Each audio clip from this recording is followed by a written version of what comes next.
NCERT coaching में आप सभी का स्वागत है। आज का ये हमारा वीडियो आपकी हिंदी क्लास 11th और 12th अभिव्यक्ति और माध्यम के यूनिट 1 जनसंचार माध्यम से बनाया जा रहा है। इसका यहाँ पार्ट 2 है। आइए अब हम देखते हैं आज के हमारे मुख्य बिंदु कौन कौन से रहेंगे। आज हम संचार के प्रकार और संचार के कार्य के बारे में अध्ययन करेंगे। आइए वीडियो की शुरुआत करते हैं। देखिए, संचार मुख्य रूप से 7 प्रकार का होता है। तो ये कुछ संचार के प्रकार के नाम हैं।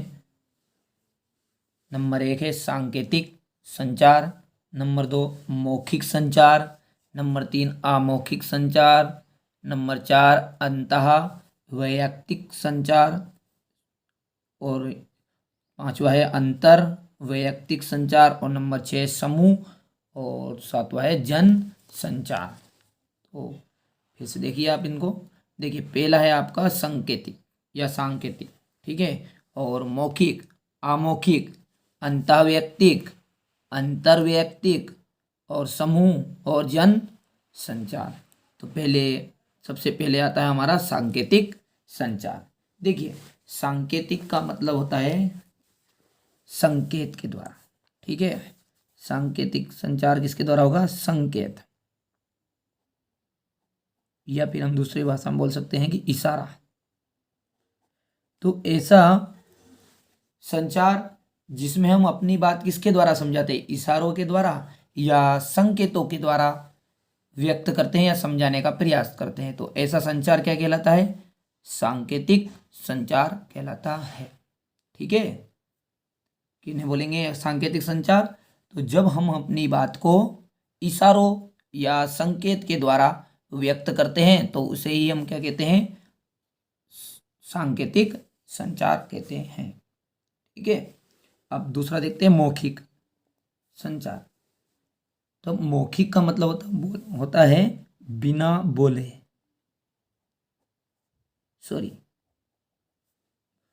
मौखिक का मतलब होता है बोलकर, ठीक है। और अमौखिक का मतलब होता है बिना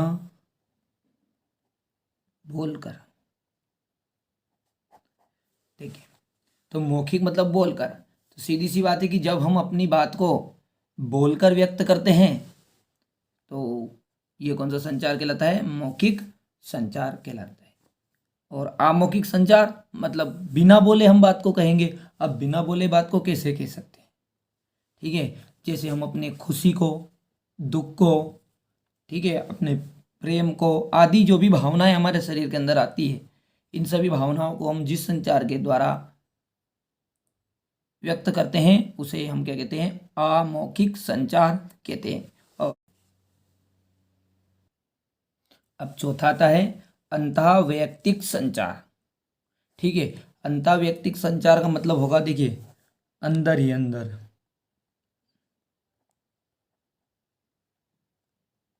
या फिर दूसरी भाषा में बोल सकते हैं अपन मन में, ठीक है। अंतःवैयक्तिक संचार को हम दूसरे शब्दों में कह सकते हैं कि मन में होने वाला संचार। तो मन में कौन सा चीज करते हैं? देखिए, पूजा या फिर इबादत जब हम करते हैं तो वो किसके अंतर्गत आता है? अंतःवैयक्तिक संचार के अंतर्गत आता है। या फिर अब जब कोई भी बात हम मन में, अपने ही मन में सोचते हैं तो वो अंतःवैयक्तिक संचार कहलाता है, ठीक है। और इसमें जो अंतःवैयक्तिक संचार में क्या होता है? संचारक और प्राप्तकर्ता दोनों क्या होते हैं? एक ही होते हैं। यानी कि संचारक किसे बोलते हैं?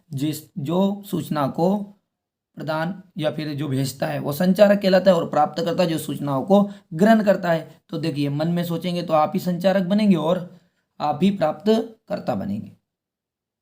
तो हम दूसरे शब्दों में कह सकते हैं कि जो अंतःवैयक्तिक संचार होता है उसमें यह ऐसा संचार जिसमें संचारक और प्राप्तकर्ता एक ही होता है, उसे अंतःवैयक्तिक संचार कहते हैं, ठीक है। जैसे इसमें उदाहरण ले सकते हैं आप अंतःवैयक्तिक संचार में पूजा करना, ध्यान करना, अध्ययन करना। ठीक है।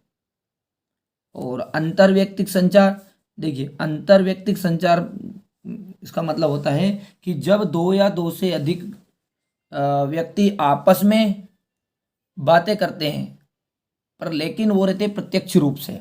ठीक है, यानी कि आमने सामने बैठकर, तो वो कौन सा संचार कहलाता है? अंतर्वैयक्तिक संचार कहलाता है। जैसे हम अपने परिवार के साथ बैठकर जो बातें करते हैं वो आमने सामने बात होती है, तो वो किसके अंतर्गत आएगा? अंतर्वैयक्तिक संचार के अंतर्गत ही आता है।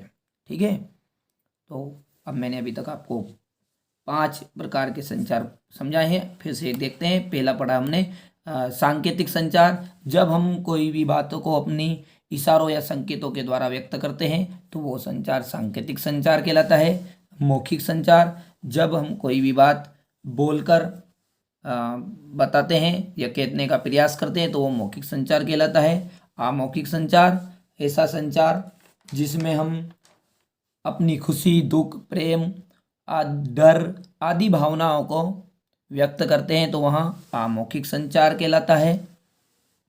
अंतःवैयक्तिक संचार, जब हम मन में कुछ सोच रहे होते हैं या फिर पूजा कर रहे होते हैं या इबादत कर रहे होते हैं तो वो अंतःवैयक्तिक संचार कहलाता है। अंतर्वैयक्तिक संचार, जब दो या दो से अधिक व्यक्ति आपस में लेकिन आमने सामने अर्थात प्रत्यक्ष रूप से बातें कर रहे होते हैं तो वहाँ अंतर्वैयक्तिक संचार कहलाता है।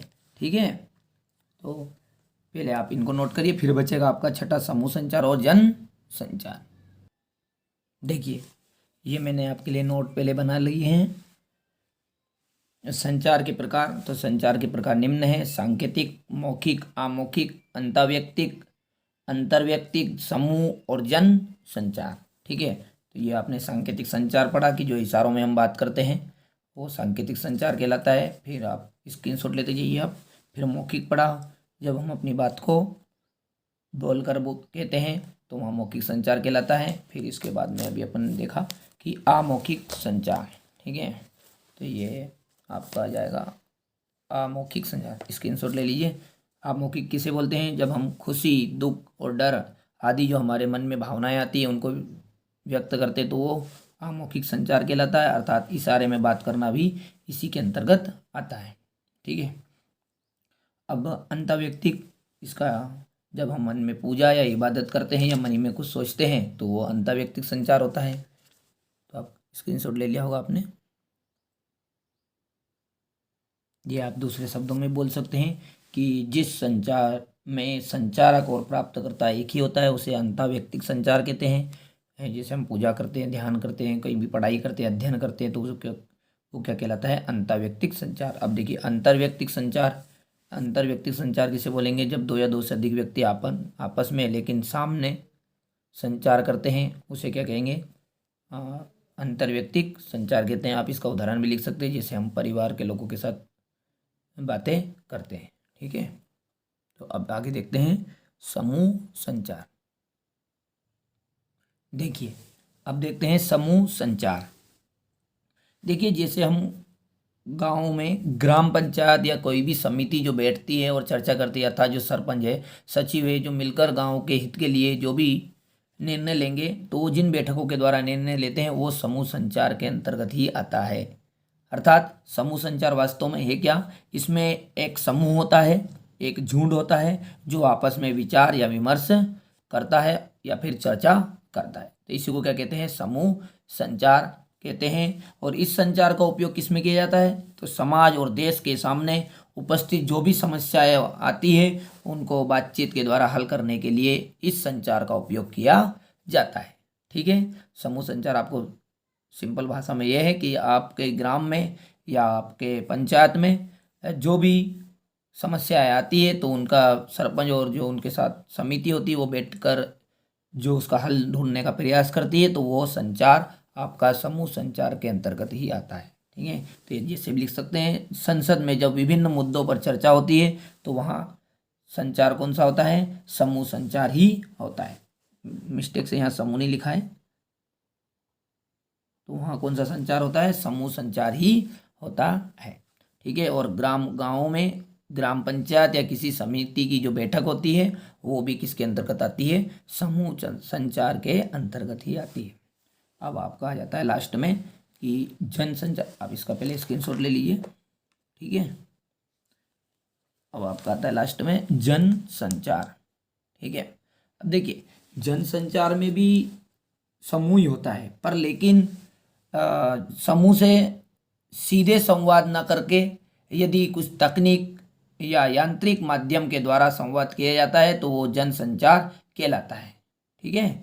कैसे, मान लिया जाए जैसे प्रधानमंत्री नरेंद्र मोदी जी ने कोरोना के लिए जैसे हमको सबको संदेश दिया था, तो वो संचार कौन सा कहलाएगा, जन संचार, ठीक है। जिसमें जनता के जो समूह है उन समूहों के साथ सीधे संवाद ना करके किसी तकनीक या कोई सभी यांत्रिक माध्यम है उसके द्वारा संवाद किया जाता है, तो इसे जन संचार कहते हैं, ठीक है। और भारत में जनसंचार का इतिहास पौराणिक काल से प्रारंभ हुआ, ठीक है। अब इसका आप नोट स्क्रीनशॉट ले लीजिए। अब देखते हैं हम संचार के कार्य। अब देखते हैं संचार के कार्य। देखिए संचार का जो सबसे मुख्य कार्य क्या है, सूचना देने या सूचना लेने का काम। तो पहला पॉइंट आपका यही है कि संचार सूचना देने व सूचना लेने का कार्य करता है, ठीक है। और जो मानव की भावनाएं होती है उसको विशेष रूप से अभिव्यक्त करता है कौन, संचार है। संचार क्या करता है, जो मानव की भावनाएं होती है, हाँ ठीक है, तो खुशी हो गई, दुख हो गई, ठीक है, जो उसके मन में भगवान के प्रति इबादत करता है, पूजा करता है, तो इन सभी को क्या करता है, विशेष रूप से अभिव्यक्त करता है। कौन करता है, संचार, ठीक है। तो आपके 2 पॉइंट हो चुके हैं। संचार सूचना देने व सूचना लेने का कार्य करता है। नंबर 2, यहाँ मानवीय भावनाओं को विशेष रूप से अभिव्यक्त करता है, ठीक है। अब तीसरा जो है ये किसी के व्यवहार को मर्यादित करता है। मर्यादित मतलब एक मर्यादा में रखता है। और संचार रिस्पॉन्स व्यक्त करता है, यानी कि प्रतिक्रिया व्यक्त करता है। और इसमें निष्कर्ष या परिणाम निकल कर भी आते हैं। संचार में कुछ ना कुछ तो परिणाम निकल कर आएगा, ठीक है। यदि हम किसी चीज़ के लिए इशारों में बात करेंगे तो उसका कुछ ना कुछ तो परिणाम निकलेगा, या हम पूजा या इबादत करेंगे या हमारी खुशी या दुख या भावनाओं को व्यक्त करेंगे तो उसका कुछ ना कुछ निष्कर्ष या परिणाम निकलेगा। तो मतलब संचार के द्वारा क्या होता है, निष्कर्ष या परिणाम निकल कर आता है।